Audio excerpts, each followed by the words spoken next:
Et si je vous disais que la découverte de l'ADN, le schéma directeur de la vie, reposait sur un travail volé, et que la personne derrière tout ça a failli être effacée de l'histoire? Voici l'histoire de Rosalind Franklin, la scientifique qui a fait l'une des plus grandes découvertes de tous les temps, mais qui n'en a pas reçu le crédit.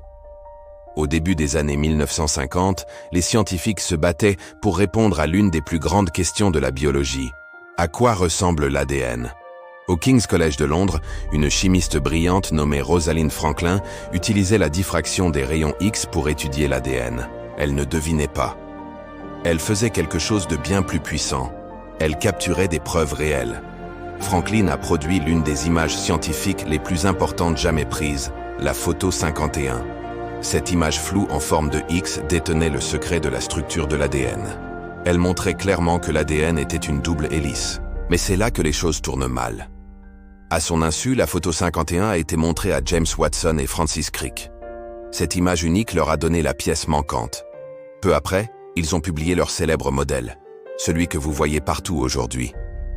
La contribution de Franklin. À peine mentionnée, elle travaillait dans un système qui ne prenait pas les femmes scientifiques au sérieux.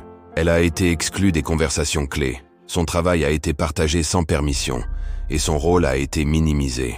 Pourtant, sans ces données, la découverte aurait pu prendre des années de plus.